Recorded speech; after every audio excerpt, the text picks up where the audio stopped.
Hello, and welcome to the Pioneer Mind podcast. I'm so glad you came, and we just hope you enjoyed today's guest. I'm super excited to have him here. He's been a longtime friend and somebody that I have thought the world of. And we're going to do a little bit of politics today. We're going to just talk about Montana and his race in HD17, House District 17, and his efforts to try to help us lead in this state that needs a lot of leadership. And I'm just so thankful for him. Before we get to the guest, again, talking about the pioneer mindset, we're really wanting to understand the idea that the pioneer starts every story. And again, we've stopped reading, we've stopped critically thinking. We're not even thinking about what we're thinking. And we're just a lot of times in reaction mode in our culture. And as this podcast goes forward, I'm going to promote reading and studying and having discussions, those kind of things, but being creative and stepping outside those boundaries maybe the culture has set for you or you've set for yourself, and realizing that there's more for you than just what you're doing. So I always want to challenge that thinking and help people to go farther in their thoughts and and the ability to change the world around them, to provide for their families. There's so many things going on in the culture right now. For me, this podcast is about getting people to begin thinking. And when you start thinking and having thoughts and making decisions, you develop beliefs, which turn into actions, which end up changing your life. And so I just want to encourage you with that. So today we have Justin Cleveland with us, and I'm super excited about this. Justin is a guy I've known for a long time and have just enjoyed his humor, because he actually does humor in radio lines from songs that he's listened to for his whole life. So he's always cracked me up in terms of just his humor. One thing I know about Justin is, in speaking directly to him, it's easy for me to say, is I've seen him stand against the herd. I always say C.S. Lewis. I always use the C.S. Lewis quote: "Is when you see it is the man who is insane who is running the opposite direction from the herd, and he is the one called insane." And I've seen you, Justin. Probably, I can't even think of an example, but I know for a fact that's in my head, as a person who, I wouldn't say you're not movable or compromising in terms of working out for solutions as a team, but you're a guy also who stands on principle. And I've seen it over and over again. You would agree with that, I'm assuming, because that's your nature, right? That's correct. Right. Yeah. So you're running for House District 17, and we're on the Pioneer Mind podcast. And I know a little bit of your guys' backstory as a family. So how does the idea of a pioneer that starts every story fit in with your family and how you got to Montana? Well, I could go clear back to 1635, when Moses Cleveland came from Ipswich, England, and came to Massachusetts Bay as an indentured servant, and gained his freedom 9 years later. And he was 14 years old when he came. So at 23, he was a free man. And it started from there. The Clevelands wound up getting to Nebraska, I think clear to Washington. But my family came out of the sandhills of Nebraska in 1964 and came to Fairfield, Montana, just to start the family there and looking for the pioneer mind. My dad worked on ranches, and we were raised on a small farm with a lot of sheep, pigs, garden, pretty much everything we needed to eat, we raised. Yeah. And I was thinking of that this morning, that we didn't have a lot, but we had everything we needed. So that was good. Work ethic installed. Yeah, no, I see you as an amazing, dedicated worker. In terms of what you commit to, it gets finished. And again, I've talked about you over the years, not, hopefully the ears aren't burning. I'm not gossiping, but there's been a lot of times that I've, mentioned, well, Justin wouldn't do it that way, or whatever. And again, that's probably has driven people crazy a little bit, just to be truthful. Like there's times you've probably gotten on people's nerves because you want it done right. Right. Is that correct? So I know you're that way, but the work ethic and your commitment to principles is can't be overstated, in my opinion. So again, I'm glad you're here. So your dad was an interesting character, And I enjoyed the heck out of him. He's another one that just make you laugh, maybe mostly because he wasn't trying to be humorous necessarily, but just things that would happen to him, that kind of thing. But when he got to Fairfield, there couldn't have been much work. There couldn't have been much going on. You said ranches and stuff. So he must have just labored and worked and, Yeah. at that time. But, you think about it now, he couldn't have a family working that way now. Back then, you could go to work for a ranch or a farmer and have kids and have a home where, that's that affordability question, right? Right. So when we talk about affordability in the modern age, my son makes six figures in Helena, Montana and can't buy a house. The Right. starter home's 650 for a junk 70-year-old home in Helena, So affordability is just a massive issue in the state of Montana. For whatever reason, it's just super expensive to live here, and there's not a lot of work, not a lot of industry. Your dad's experience, he was able to do that back then. Today, these young people are really kind of asking the question, is this deal a good deal for me? So, I mean, in terms of affordability, what are your ideas maybe to kind of deal with that issue here? Because I think the state level definitely influences that. Right. And some of the stuff I've read since I started running, there has been some regulation reform done, loosened up, been able to get those projects rolling faster, and leaving some of the zoning issues to the local community to take care of that, so they can build maybe multiple dwelling units on a lot instead of just single family home. And you got all your infrastructure that comes into that as well. And I think the cost to get materials to Montana, because as we talked earlier, that it's more tourism than it is resources, and we've got resources to supply those materials, and just getting things built and letting the private industry go to be able to build things. Yeah, just even here in Great Falls, a lot of the contractors, probably I want to say 15 years ago, moved to building out of town simply because the city of Great Falls became so bureaucracy heavy, permit heavy, foundation digging down and doing in engineering way deep into the ground. Whatever they started requiring, people said we can't even buy a lot, develop it, and make any money. So people moved out of town, right? So you see the foothills. That's just Great Falls is what I'm talking about. But there is a bureaucracy in the way, probably at state level, I'm assuming, with different things, but definitely within the cities that make it hard for, they become barriers for families. Right.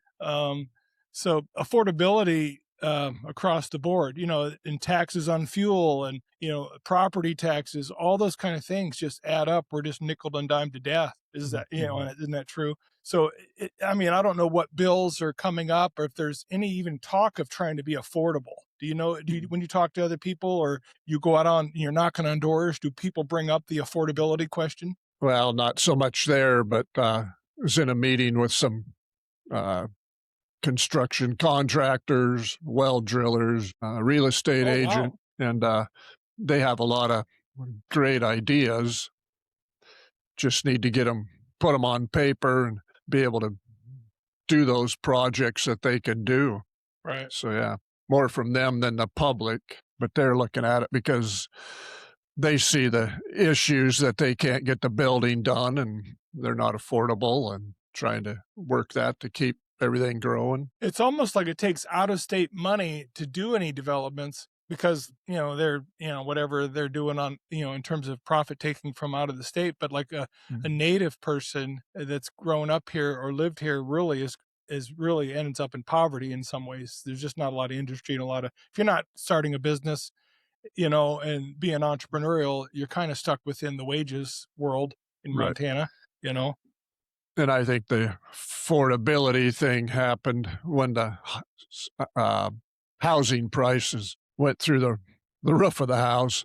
But talked to a guy last week. He was saying he'd have his house paid for, and when he retires in a couple of years, but his tax payment would be $600 a month. Yeah, so it's a house payment. You can't live like that, especially when you're starting out. Right. Not that you're going to have that type of a house, but that's where the prices are at.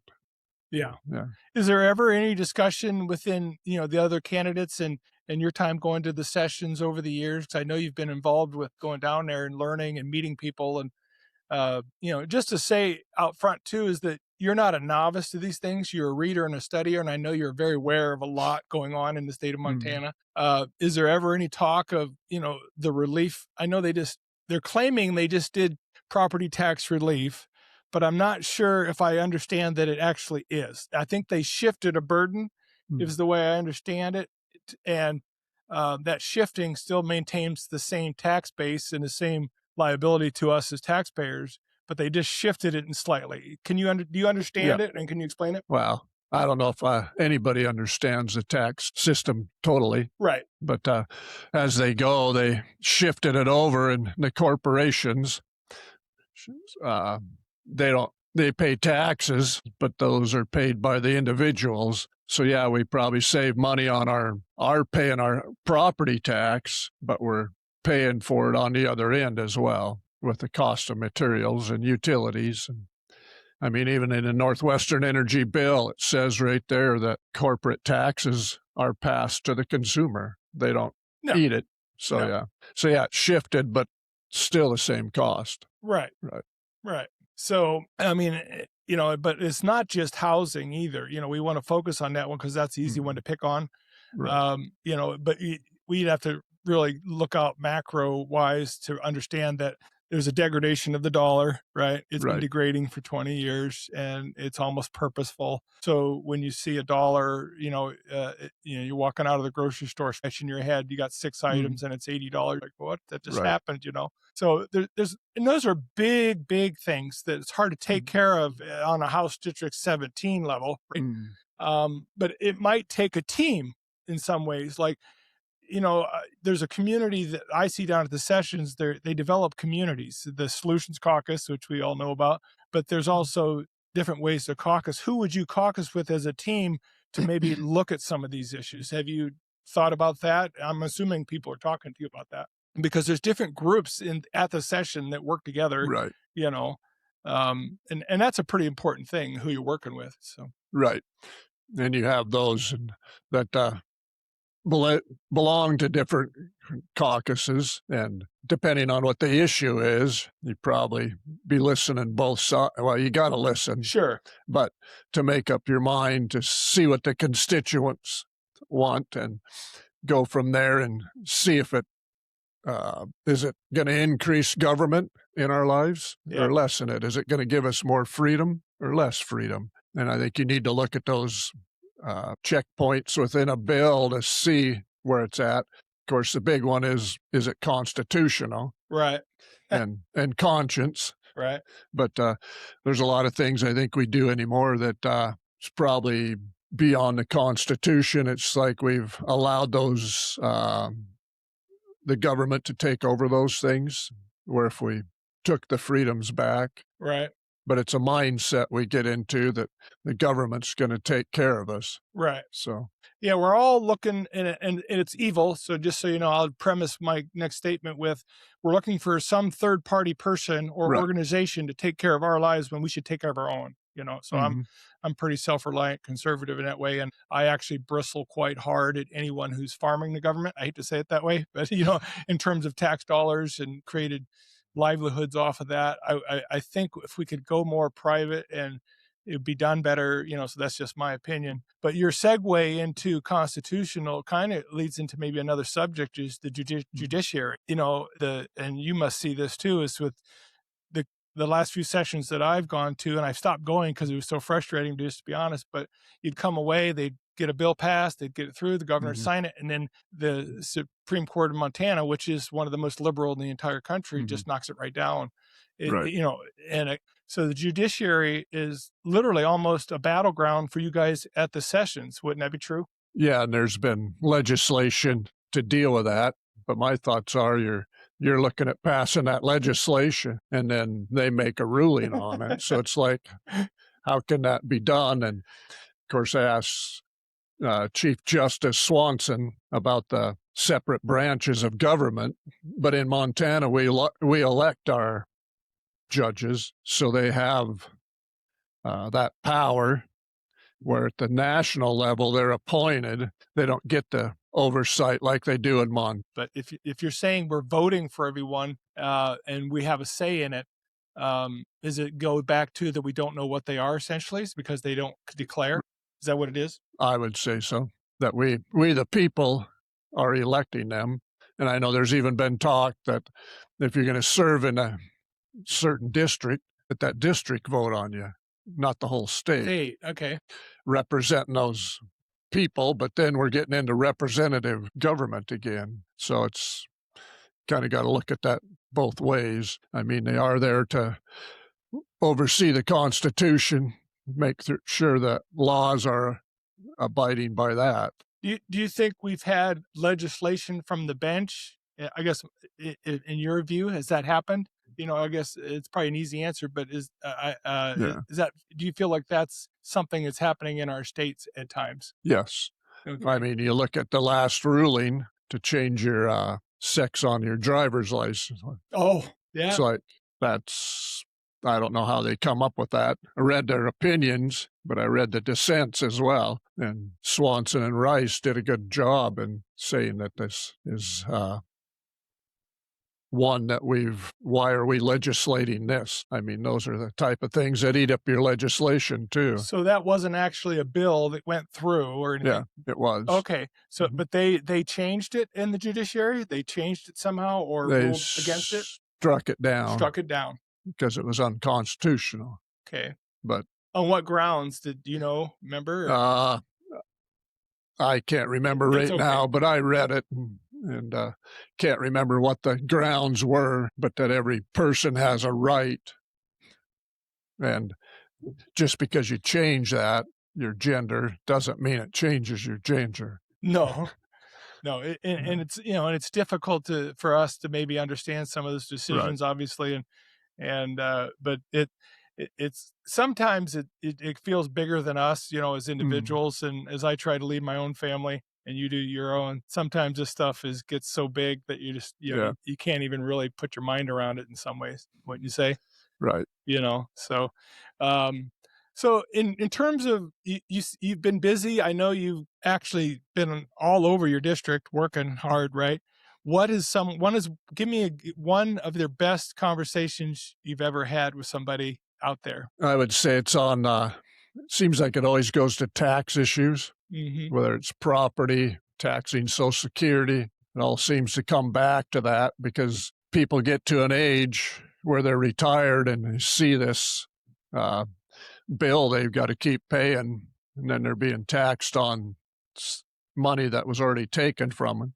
Right. And just the state may be overtaxing, and we have this excess revenue, and we keep throwing it in a trust fund, and you can't get to it unless you're just spending the interest off it. That's the idea from Lou Jones's the House bill. Do you know what the number is? Yeah, not 24. 24 is basically locking up funds for the future, I guess. Is that what they're doing? Is there any other motive there that we don't understand, or any other thing? Is there a good and bad side to that, in your mind? Oh, yeah, there's some good things there, but you get back to who gets the money. I mean, not everybody's going to get what they want, but there's going to be like bridges and infrastructure and those types of things. And of course, that brings me to a point that maybe the communities and the counties, because it's back to a way of thinking that the state will give us money to do this job. Well, that money came from the people to begin with and then dispersed out how they see fit. Because you got to have a grant writer. How good of a grant writer do you have now? Yeah, that's a fascinating perspective you just shared. So basically, it's our money. Then they return and tell us how they're going to spend it, and we have no control in some ways. And we're happy when they give us our money back. Yeah, we're very happy, right? Yeah, that we've had no say in actually the future of these dollars, right? So again, but we can't deny the fact that we need infrastructure. I moved to Montana in the 80s, and I could say that just from my perspective, as I've traveled the entire state, almost every road you can think of, I've been all over this place. with my business, logging, all those kind of things. Was out to the Dakotas with my oil field business over and over again, traveling Mm. across the state, and have been all over the place. But I see a real degradation in infrastructure. You see these new developments that look all bright and shiny out in these fields somewhere, but really the infrastructure are across the state. Really, to me, Billings used to be this bright and shining star, whether I Mm. saw it wrong or not when I got there as a young man. But it just seems like the state's been kind of neglected, in my opinion. Mm. And so we know we need infrastructure updates. We know we need to be looking at some of these things. But if we don't get federal dollars or somehow, and I know for a fact that the state of Montana is one of the biggest federal dollar receivers compared to Right. population. And Right. I think we're number one, maybe even billions and billions of dollars, highway funds, all kinds of things. And, again, that money goes off and then it comes back and they spend it without, we really don't have any way to stop, controlling where that's Mm. going, and that's probably not a good thing for the future, in my opinion, so, but Yeah, with your federal or state dollars, they will give it back, but can be only used for certain things right. and got to meet all the criteria. I mean, which is good. You want people to spend it right, but it just seems to drive the cost of everything because you got all the administration behind it to make sure everybody's doing their job. Right. And money is such a big, powerful thing in politics, right? One of my things about politicians, and again, not being negative, it's just the way I see it as I got older, and I'm probably more cynical as I get older, like we all are. As we get older, we start learning more, get a little more wisdom, a little more time behind us.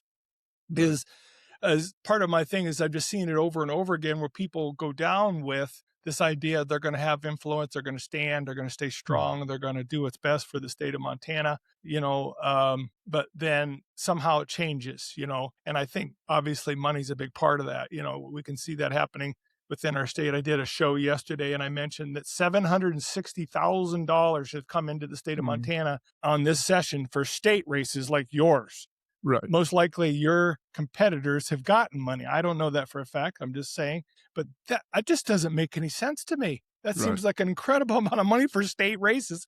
So it's obviously important to somebody out of the state, right? Right. So, so what influence are they trying to buy? I guess, what's one of the main areas they're trying to influence? Just the, how we spend, how we do our resources. What's the big goal with that? Do you know about that? What do you think of it? When I look at it, it's growing government. Growing I mean, government. you look at the government budget. That's a great State, answer, by the way. just in the last 20 years, has went up 230%. Oh, And inflation is 68% over that amount of time. wow. So, and then the increase, you pass those laws and those bills and administrate more programs, then you hire more employees. The state does not create wealth. It takes it, but we got all these employees over and above because of all the administration that we have. What a great answer, Justin.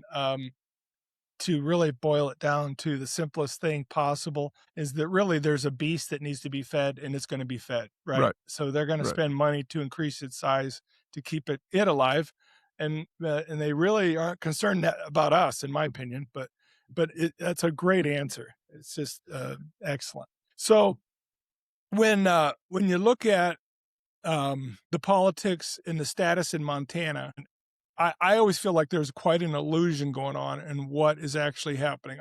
I'm actually confused. I try to understand, and sometimes I walk away.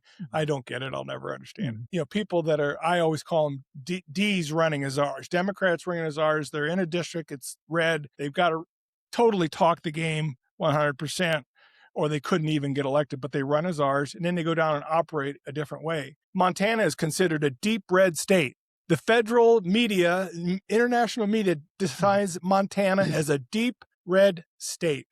Right. But we operate in a much different way at the local level. And you know this. Mm-hmm. Can you speak to the status of the Republican Party and how you're going to fit in there and how this can maybe be turned around where the illusion is maybe be made more aware of? You know what I mean? Well, I've heard incumbents say they vote 90% on the Republican policies. It's a 16-page platform. And when you look at it, yeah, they do, but a lot of it's where they're not voting that way is on the spending issues. Those, say, 10% of the time when you look at spending bills, it's almost 100% of Democrats and some Republicans that move over and they vote to move this budget bill or whatever it is. It's not 100% Republican. It's probably 30% of the Republicans going over there to advance this spending. Right. And do we need to keep increasing the budget? There's some of those trying to hold the line, but they don't have enough to hold that's the that line. team concept. I Right. think if you get in and then go down there, which I'm praying you do, you can't, you're going to have to, I hate to say it, join a team. You're going to have to be a Right. part of something that can fight together. And, and maybe, because you're going to be debating within teams, not only just yourself on the floor Right. or in a committee room. I've been into enough committee rooms to see the strong ones, do their best. But if they're not necessarily got some cohorts around them, it makes it difficult. They're all by themselves, Right. You don't want to be isolated at the session. That's for sure. Right. So, and again, everyone wants to be collegial and reach across the aisle or, whatever, all those words that we use. But in some ways, bad philosophy needs to be conquered as well. Rush Limbaugh used to talk about that. He says, we're reaching across the aisle so much, we're not realizing that we have the philosophy that actually works and should be conquering with it. Right. And yeah, everyone would probably flip out me using that word, but I believe we should try to win on basic principles that we believe in, So, the way somebody put it to me was 3 people standing there, left, right, middle, and we've been drug to the left, and the middle is shifted and the right is shifted, and trying to bring it back to where, we're old enough, we know the way it used to be. Oh. And it's like, so now when you're being conservative, you're not being compassionate. Oh, so we're being redefined. Right. Gotcha. And you can't, like the guy said, you got to stand over there and beat that drum until that middle starts to come back. Right. And I don't know if in all the years I've lived here since the 80s that I can remember a time, at least this season, before the next election coming up is June 2nd, right? Right.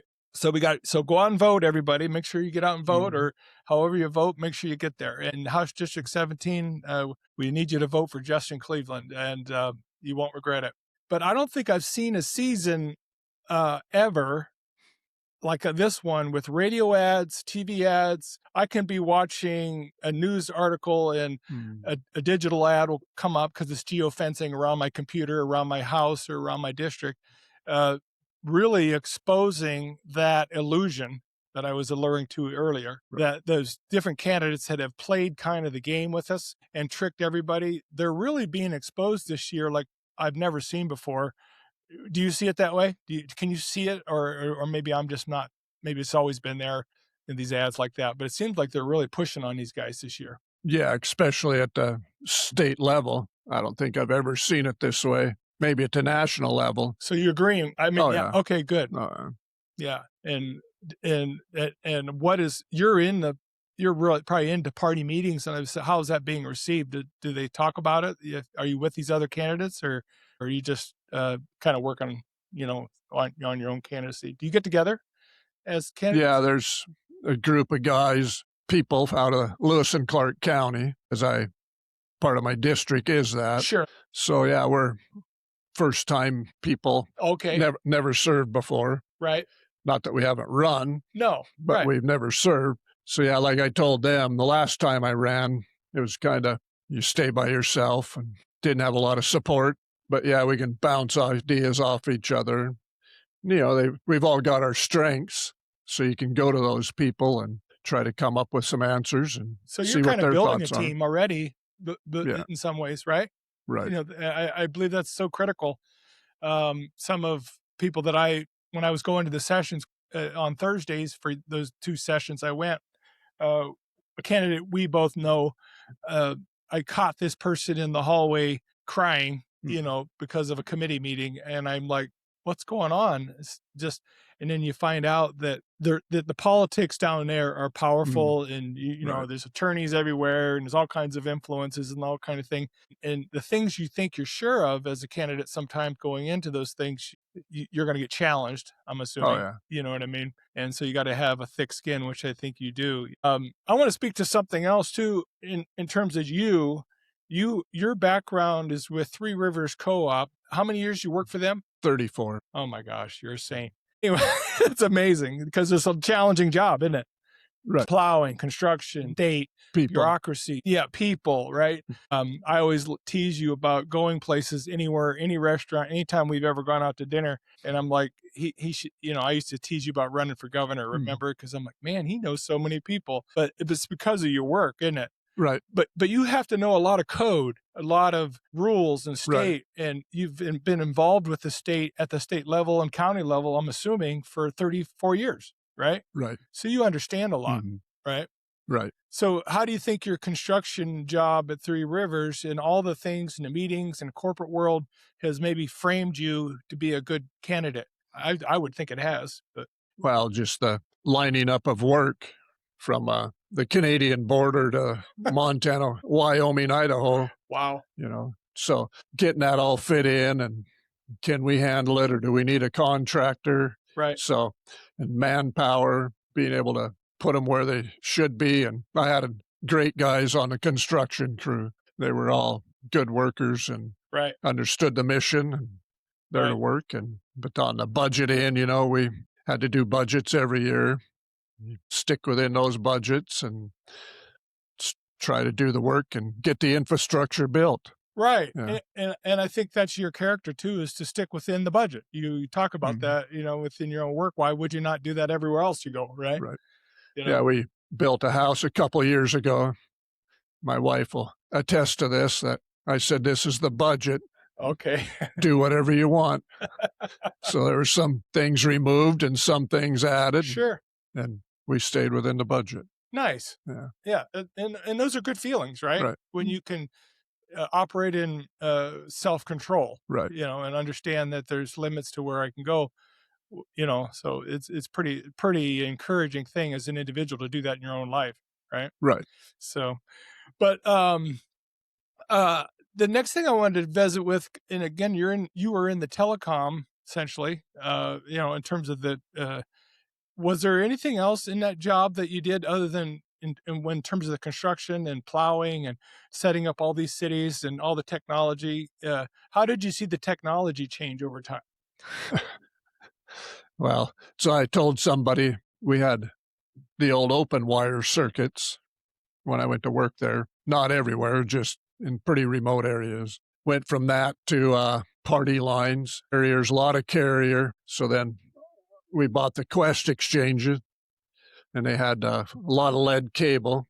So Hmm. then we worked in that realm, upgraded those exchanges. And then there was talk of fiber to the home. And then we were all like, this will never happen. But the end product costs come down and started driving that way. So when I retired almost 2 years ago, Three Rivers was like 98% fiber to the home. You had finished almost. Yeah, and I was like, what's left? Went from open wire circuits to fiber to the home. So the drive to put fiber, which I understand fiber and light pulses and the machine on each end, I've read enough about it to be dangerous. But my point is I don't understand it at the same time. Mm, Out there in the middle of nowhere, like I would see companies plowing, and I'm like, what is going on? What's this about? And then you see this data centers. mm, Some computing's on the verge, 28, 29, they're talking about. And again, it's going to need all that infrastructure to operate, and there's a big push in Montana against AI data centers, right. do you have any views on that, or have you thought about that much? Read both sides. Haven't made up my mind yet. Right. Yeah. Well, there's definitely going to be a degradation in the job market because it's going to Mm, replace accountants and almost anybody that does any clerking or anything like that. The basic tasks, power, water, all those things are issues. right. Again, I don't think there's any stopping it. So you better figure out how to be a part Right. of solving it to make it best. and so it's hard to know what to do there. But I know in Montana there's uh, maybe one in Big Timber coming up. Odd view. Is it Broadview? Yeah. Okay, I'm probably wrong again. I don't know why I thought it was Big Timber area. Anyway, it's there's a big push for all those kind of things, and again, they will change the state. In like the one of the AI centers in Utah that is being developed uses as much power as the rest of the state of Utah. Right. Consider that. And then what are we doing? We're getting rid of coal. We're getting rid of, we're trying to do wind and solar, which can only do 4%. That's all it does is 4 to 6% total. Right. So it's almost like we're working, we're doing two different things, and both of them are kind of going to collide someday. Right. Right. Bam. Yeah, because the digital world we live in consumes a lot of electricity. It really does. Yeah. Creates a lot of heat, all your boards. And right. So you got your heating and your cooling and right. And just the power to run those machines. And I'm assuming you had to deal with that too in your work, or no? Like you had to deal with the boards and keeping Well, not on my end, but not on your end. I was in the offices. Gotcha. But more the network end of it. Yeah. Yeah. So let's talk energy. We just mentioned it. It's a good segue. Colstrip is a big fuss, right? We got transmission lines that we have contracted to Seattle, if I'm understanding it right. So they only want wind and solar, so they don't want coal, dirty energy, right? Am I understanding it right? Yep. So, but you just look at some of the decisions that were made about energy, and I think Montana is susceptible to some serious energy problems in the near future. Maybe I'll be dead, but there's something coming down the road in terms of energy. We don't. I had the guy here at the refinery. I won't mention his name because you know him, but one time he told me, he says, "There's so much natural gas here. You could throw a shovel out and stick it in the ground and gas will come out." He was, exaggerating, but basically we have a lot of resources here. Right. And I think our coal's going to China when we see rail cars. I think that a lot of that's leaving, and they're putting up a electric generation coal plant like every 8 days or something in China, some ridiculous number. And again, we've rejected things that probably are the most efficient, cost effective. They pay for themselves, and we don't have to subsidize them, right? So is there any discussions within your realm in terms of running as a candidate? Does anyone bring up the energy issues in Montana, or is it just flying over everyone's head and we'll deal with it when it becomes a problem? No, there's people talking about it, and been around the Public Service Commission candidates, and there you go. They're all working. They know there's something got to be done. Okay, cool. Yeah. That's good. So whether it's hydro, whether it's coal, whether it's gas, whether it's nuclear, but yeah, the AI centers, do they develop their own power source? Yep. Yeah. Or make us as the ratepayers foot the bill to get them power. Because you are seeing people waking up to a bill $150 last month and $850 next month, and they're calling what's happened. And it is related to some of that development. My son, Jacob, is a project manager for a company that does AI centers for Google, Microsoft. He's traveling all over the place, building these in every state pretty much. He's got 13 of them going now that he manages. There's a big, huge push for developing their own energy plant facilities to even be off grid a little bit. He says there's definitely talk about that. And natural gas would be, to me, make the most sense. It's so plentiful. It just makes total sense to generate electricity from natural gas. I still don't know why we don't do it. It's just fought tooth and nail, and it's cheap. They're giving it away. I mean, literally, they're flaring it. They're, so I've never understood why we don't do natural gas. It's clean, it's wonderful, but again, I think that's a big problem. But the energy in Montana is one that sometimes when I talk to the normal people, it's just flying right over their head. Right. Oh, really? There's a problem? And I'm like, yeah, there's some serious issues going on. Well, you even look at the Gibson Dam project. How many years they've been trying to get that hydro, and just the regulations and fighting them. And I mean, it's a renewable resource. 100%. Yeah. Use it there, and it's going to come down and run through the dams at Great Falls. Right. Use it again. Yeah. Yeah. And again, we're pulling dams out. We don't, whatever the politics of the day are, again, I just feel like we're doing all this development on one side that requires a lot of energy, and then we're limiting our ability to make energy on the side, and those two are going to clash. Yeah. And again, you and I might be dead and gone, and in Fairfield Cemetery having a good old time. It's the point of it is that that's coming. There's a day of reckoning coming on the energy side. Yeah, and we need to be looking at that. So when we are dead and gone, somebody isn't having to deal with it. Yeah, they can say thank you for looking ahead at that.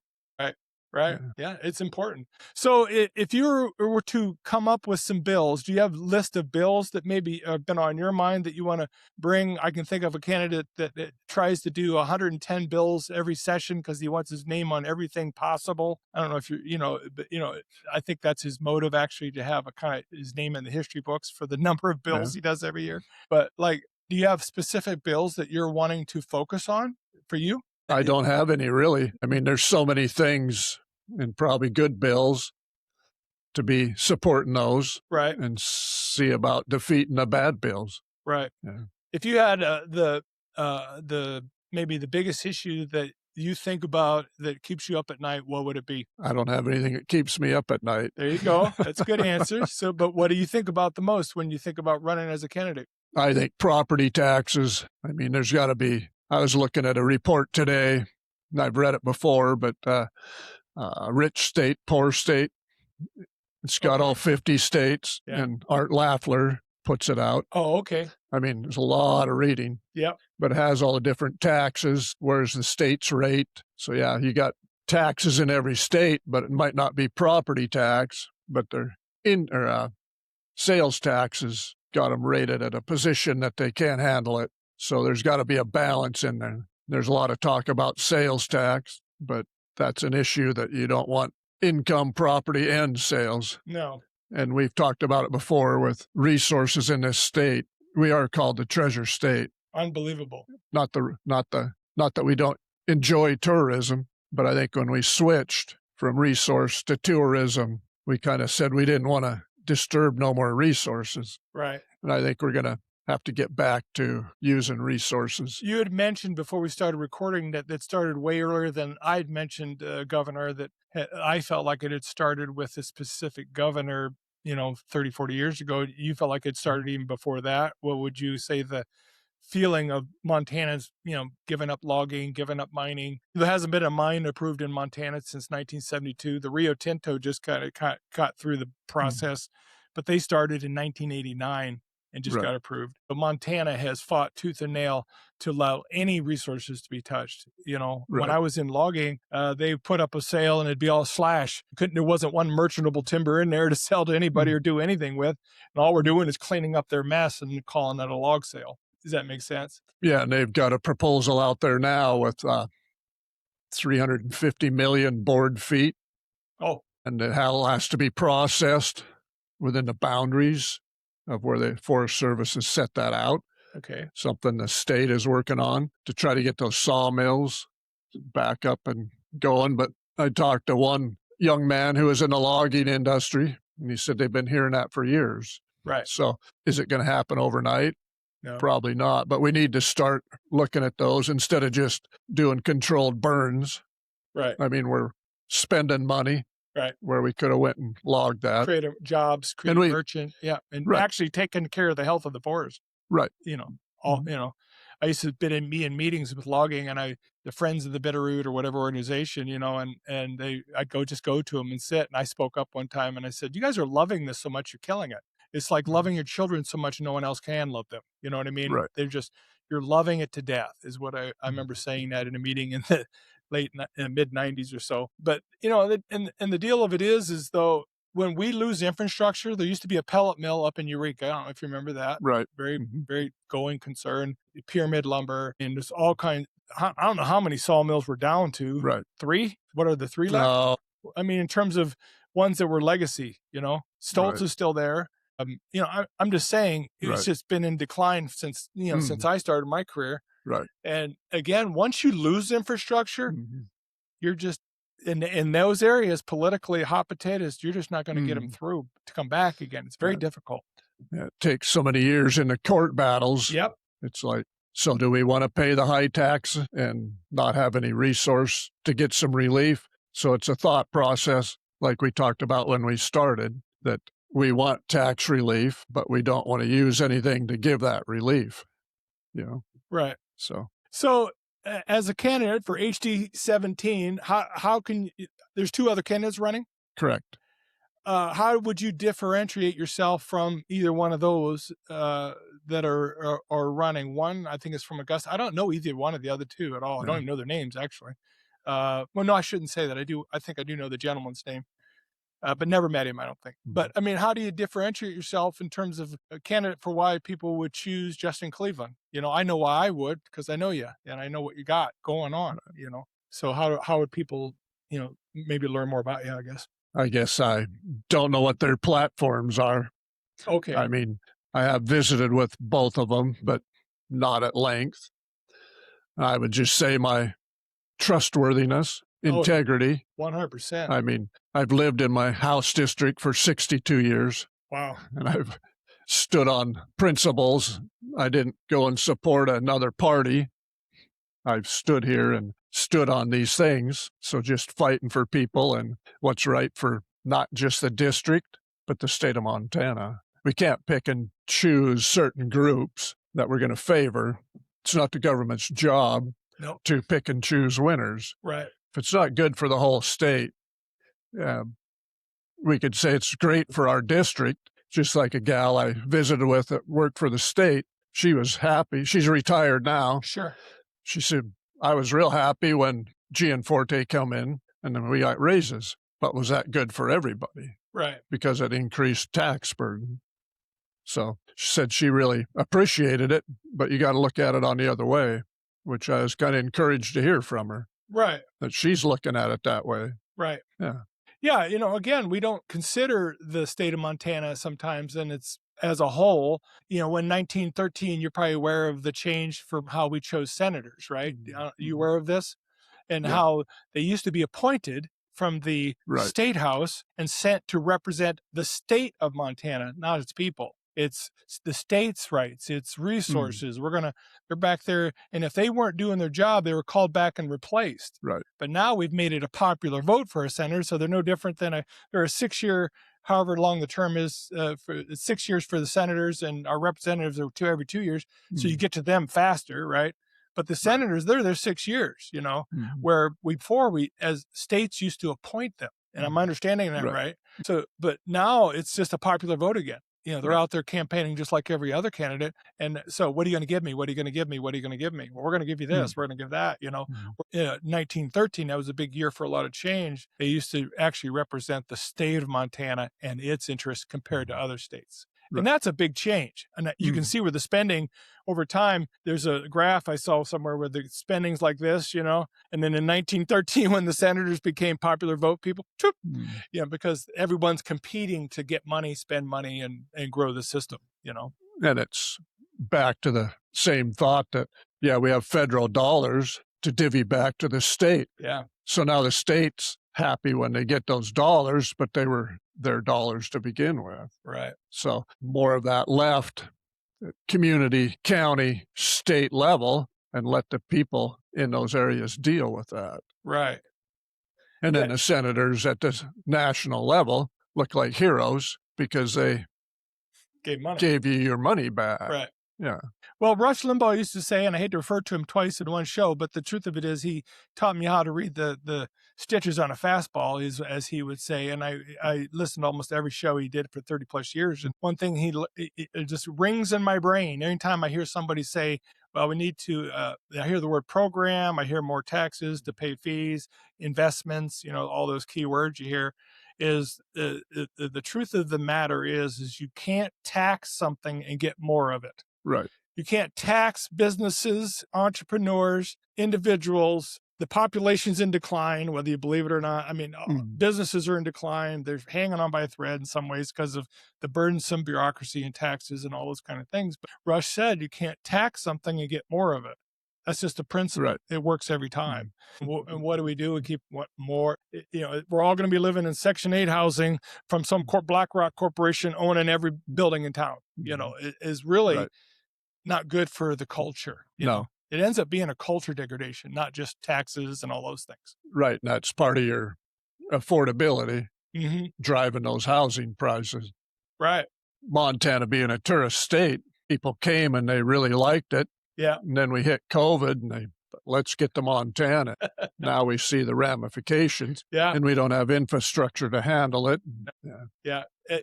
Does this missile silo project coming in affect your district at all? Are you, all Oh, these yeah. guys coming in, you probably have a footprint within your district on that, I'm assuming. Right. There's 3 or 4 Okay. missile alert facilities. Okay. So, yeah.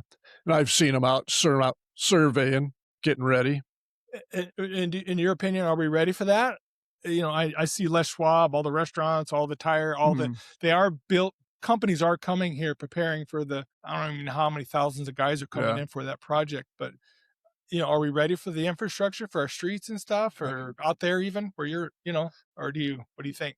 Well, yeah, you take just you mentioned streets, how much more truck traffic and people up and down the road and people looking for housing. And we see there's a housing crisis. And Yep. So I don't know what their plan. I think their plan was like in 3 more years. Well, you're going to need a lot of houses. And then once they're done, they're gone. Yeah, I think that project's for real. A lot of times you hear things in the military area that don't ever come true, but I think that's a real one.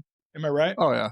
Yeah, just look at the technology and what their technology is today and where they want to move to. And they've got to keep all the missiles operational until they get the new system built. Boy, I never even thought of that. So they got to sustain as well, go forward.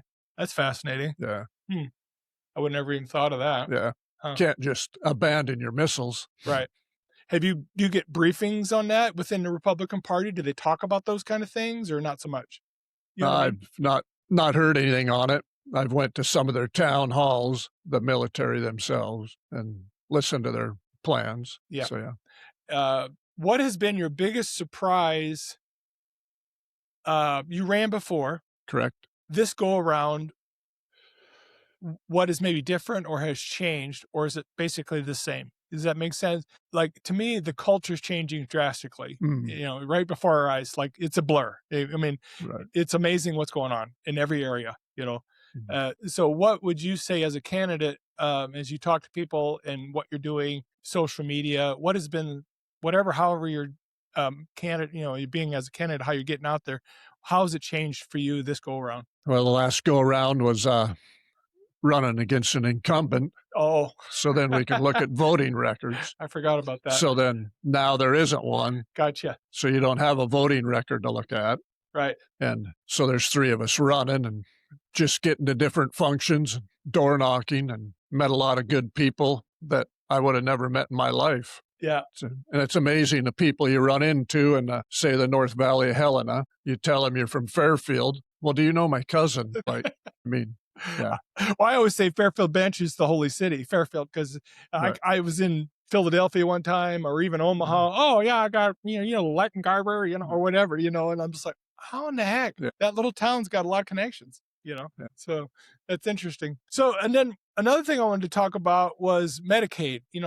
They came out with Medicaid fraud this past summer. Last summer, remember, they caught some people doing some things, and there's a candidate here in town, Buttrey, that has pushed for that expansion quite heavily. And again, they're trying to increase those roles. And I don't know what you think about this, but like the groups that are getting, again, money's even tighter than ever. But are those federal funds? They must come, or do we have to match, or how does that work? Do you know? It's 90% federal. 90 federal, and then we come up with the 10%. Mm-hmm. So in this last session, we expanded it, right? Am I right? We expanded Medicaid again? Right. And the expansion is just not for single mothers and children. Now it's for families. So that's what expansion does, is moves that to another group of people. Yeah. And keep expanding it. Yeah. So is it a family of 4 making $54,000, that kind of thing? They set up a limit and then you can go apply. Yep. So yeah, I think on a family of 4, it's under 45,000, then you can have Medicaid. But there again, you get people locked into that. And if they want to progress and they get to 50,000, now they lose their insurance. I mean, it's almost like we counterintuitive. keep them in there. Well, Medicaid is a hard thing to know because people have needs and are getting Right. bad situations. I mean, Mhm. I'm not going to doubt that for a second. But Right. it also is a system that doesn't seem to make sense in the sense of um, as we expand those things, it seems like it hurt. I hate to say talking in my own home, it creates definitely. I'm paying for somebody. No, I Mm. am. You know what I mean? Right. And I'm healthy. I don't necessarily go to the doctor, but Mhm. I just know for a fact. We just talked. My wife and I were just sharing with a gal that her insurance premiums are $1,800 a month.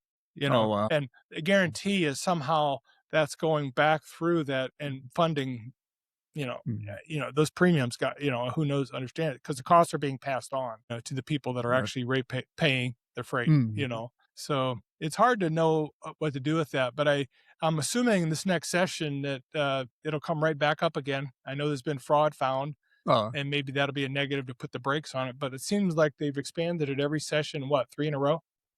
Uh, well, it had sunset dates. oh, it does So, have sunset yeah, dates. but I don't think the last session has a sunset date. Oh, it's in perpetuity. Yeah. Interesting. So, Because it was going to sunset in 2025. okay, I didn't know that. Mhm. So right now, then, what's on the books now is in perpetuity for families, essentially. Right. Huh. So again, any discussions on that with your group, or just your thoughts? What's your thoughts on Medicaid expansion? How should we be helping these people other than using a government system? I don't know how else you could Right. do it, but I mean, it's a Uh, big issue. like we say, it seems like when the government starts running a program, it goes awry. I mean, see all the fraud within those systems. And is that driving part of the costs when we look at all that? But I think when they did their expansion this last time, there were some things in there on not paying for abortion, Okay. but the Supreme Court struck that out of there. Okay. It's like, Judiciary. Okay. so yeah. And the three big pushers of different clinics and facilities in the state was three of them that was suing to get that removed. And that's their business, Right. is the abortion business. Yeah. Yeah. Yeah. I always wonder, how much fraud there is because when you look at Minnesota, you look at California with the care homes, and they're finding, I mean, I think it's billions, not millions, Right. right? If Mhm. I'm probably, I don't want to say anything wrong, but I think it's billions. And I think every state, when audited, would be like, Right. yeah, roughly 40% is Mhm. fraud, probably, Yeah. and so, I don't know how you would do a complete audit of a Doge of Montana. Mhm. It'd be interesting to do one. I don't know. I don't know if that could ever happen, but I've thought about that. If we should do a Doge right here in Montana and have Mhm. just a group that just evaluates and audits these things. But I don't know if you'd ever get it through politically. you know. Well, and I think that was the Tabor uh, tax Bill of Rights, Okay. you know, that you would see that. Those would all be um, basically looked at and scrutinized, making sure where all those dollars went. Right. Uh, And that's when. When did that occur? well, there isn't one, but Oh, okay. there's been talk of it. Okay.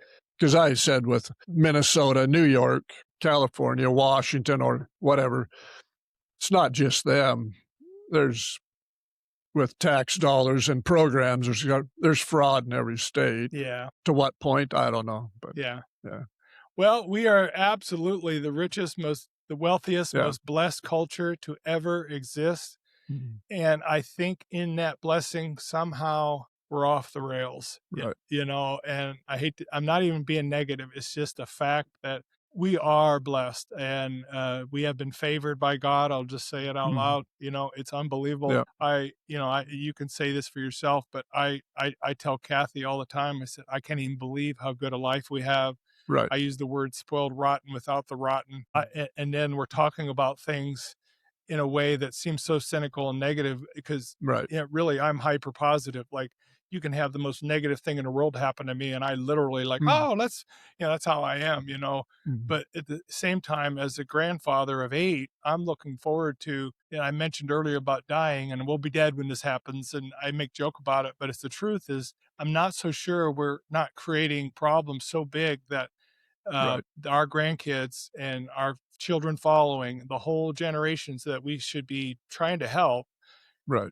there's a real problem coming, you know? Mm. I mean, what are your thoughts on that? You must see it similar or and Yep. Seeing it the same, that not to just let it keep going. And we are very blessed. And then, like you say, and then to be looking at these things, we do have so much. yeah, But when you look back at scripture yeah, and you see how Israel and God was dealing with them, and then they went the same route. yeah. You know, we as people are bent on going the wrong way. Yeah, we're bent on driving our own car all the time Mm. and not, living within our means or whatever, Right. but again, it goes back to you can look at education. We've not talked about education, but in Mm. 1930s and 40s, they transferred over to what's called functional education. They're going to teach you how to be an accountant, and that's what you're going to do the rest of your life. You're going to teach you how to be a welder, and that's what you're going to do the rest of your life.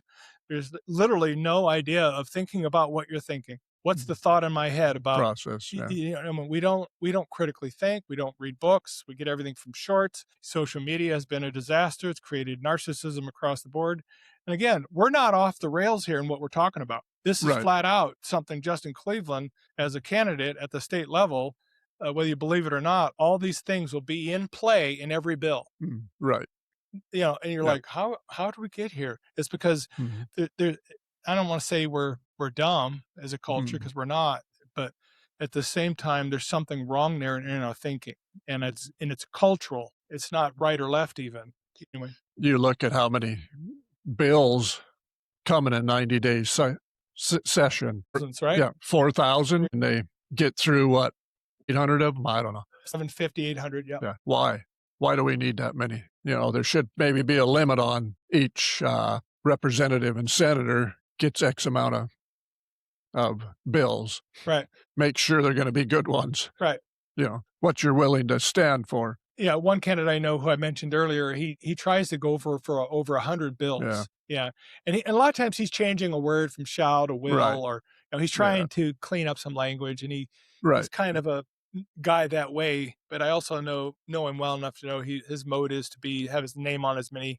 write as many bills as he can. I know that's Right. part of it, but it's but the culture, and I do think about my grandkids. I probably do it every day, Right. actually. Mhm. And you have friends and family and things you care about, and you can just see how we grew up. I always tell people I grew up in Pleasantville.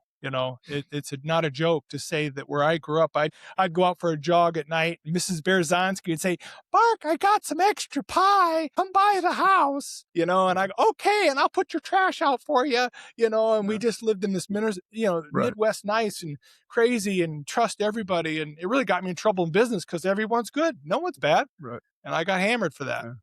Yeah. And I think the culture has, been transformed in many ways. And again, I go back to thinking, reading, studying. Mm. Yeah, I know you're a reader, you like to read, and study and understand things. And so it's a big deal to me that, even at the state level, you as a candidate are running, because there's no time in history where we don't need the best people possible. Right.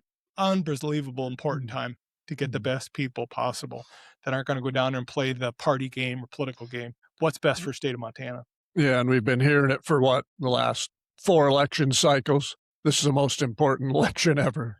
Oof. It just keeps coming back. And because evil will never stop. No, No, it's never full. no. Yeah.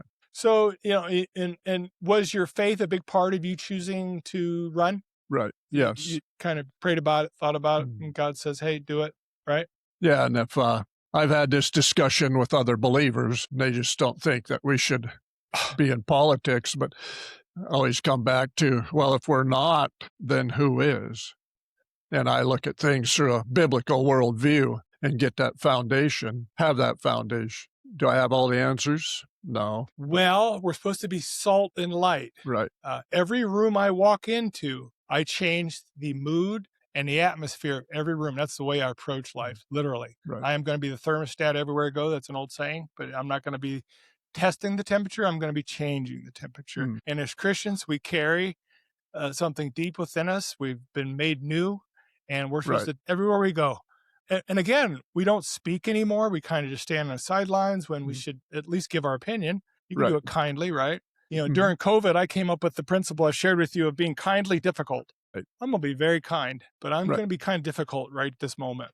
And I think it's okay to be that way, Right. because I think we're born for influence. Mhm. God reborn, we're reborn for influence. Yeah. You know, He said Yeah. go. Yeah. The culture's not supposed to influence us. We're supposed to influence culture. Right. Yeah. Yeah. And the culture we're in right now, where's the church been? So, Yeah. yeah, so it's a battle. That's a fight Yep. to win back. Right. And I think the church has been silent It has been. too long.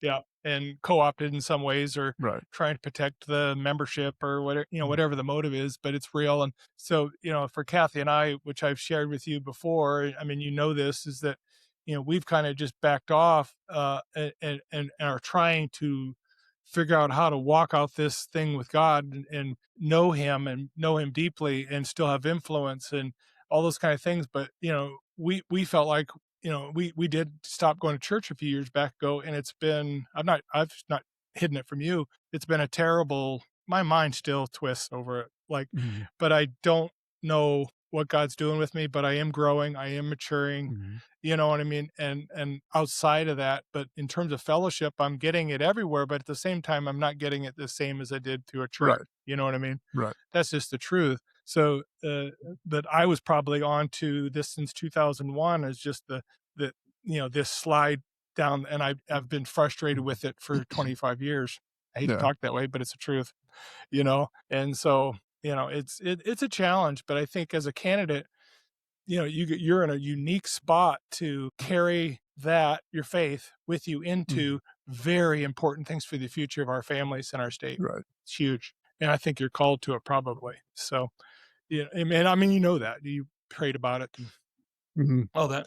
Yeah, going through a study right now with a young guy, the book of Joshua. Just got done with Deuteronomy. Now we're in Joshua, and just see that the blessing of obedience. Oh yeah, Yeah. And when we're not in obedience, yeah, we will be brought back, right. or just go your own way and see how that works out. Yeah, no, that's Yeah. definitely in my head. That's for sure. But at the same time, everywhere I go, I've always been put in leadership. Every Mhm. place I ever went, and I'm not bragging, and I'm not even boasting. Mhm. I'm just saying that's what happens, because I'll step in and do Right. anything. I'm the yes guy. Like, it's like the old Mikey will eat the cereal. He'll eat it. Give it to him. I'll do it. I want to help. And what I found is I got behind the curtain, that Right. it had the church had stepped away as well. Mhm. There's something there to what I'm saying, and I think, again, that needs to be renewed, just like our politics, just like our Right. education, just like our health. All these things are challenges, and it just, it's a challenging time in history, but I want it better for my kids. That's for sure. Yeah. And you even look at all the prophets in the Old Testament, they were dealing in the political realm on a spiritual level because the king and the things that were going on, and Hmm. they were speaking that truth. Did they want to listen? Maybe not, but the prophets never quit speaking the truth. Right. So, yeah. Well, I definitely believe politics is a room we should be in and have Mhm. a voice. Mhm. And I'm praying that you have one. Kind of as we wind down this podcast, I hope it helps you. I hope it exposes people more to your character and how you handle yourself and what you're going to lead us into in the state. I'm a believer in what you are and how you stand, and you're not easily moved. You're probably kindly difficult. I probably got it from you, you know, but Tell you a little story on that. I was at a meeting the other night. Of course, the HR person from where I used to work, everybody's sitting on one side of the table. I said, I guess I could move over there with you guys. And that person looked at me and said, you've always been a nonconformist. yeah, I so said, you do know me. you do know me. Yeah. Yeah. And I think this is a time in history, even, at the state level, what you're doing, it's no small thing, and Right. it's important to have. It'd be nice if we had a whole caucus of you guys willing to stand. You'd Yeah. have people supporting you. You know. Right. And the campaign's one thing, but then I think you get in that position, the burden even gets heavier because you're dealing with people's lives, Yeah. and every decision you make is going to affect a lot of people. Right. Right. and that's the burden. Right. Yeah. Did you? I see you have a sheet. Did you have anything you want to share about the candidacy or how to get a hold of you? There's a website, obviously, right? Is there a website or Facebook? However, how do you want them to get a hold of you if they have questions or want to get to know you better? Well, there is a website, Cleveland for legislature.com. Okay. And then Facebook is Cleveland for legislature. Then my email is CLEVE for the number 4 HD17 at gmail.com. Okay. So are you named after Cleve, Montana? Yeah. No. That's named after me. I know. But no one knows who Cleve is, Cleve, Montana. No. But I'll make sure to pull those links, put them in the description as Okay. well. So they'll be in the description. Okay. They can click them and go right to you. Again, I can't even tell you how grateful I am to do this. And this has been a really great discussion and super encouraging. I've offered to other folks that I believe in terms of just giving them an opportunity to make us something they could pass out all over the place. And I've not heard from them. You're really the only one that's got back, but I'm not going to chase people. Right. But because I'm doing other episodes with my energy guys about every day. I got one tomorrow too. So with Encore Energy. But anyway, if you like the podcast, we're going to have these kind of discussions. And I just love doing this. I'd even like to have Justin back maybe after, if you win June 2nd and move forward, let's do another one, and talk about, kind of how things maybe have changed, the direction of your candidacy, see what happens, so I definitely want to support you. But if you can subscribe and helps the channel. And again, I'm not looking to be anything more than someone that tries to encourage people, but it does definitely help to have subscribers. So check that out. Thanks, Justin, so much. I can't even tell you. I think the world of you, and I hope this helps. Well, Mark, I want to thank you because we have been friends a long time. You've always been an encouragement, and we maybe don't agree on everything, and we can sit and go through that, but we're still friends and marching for the same cause. Yeah, I believe in you, and thanks so much. Thank you.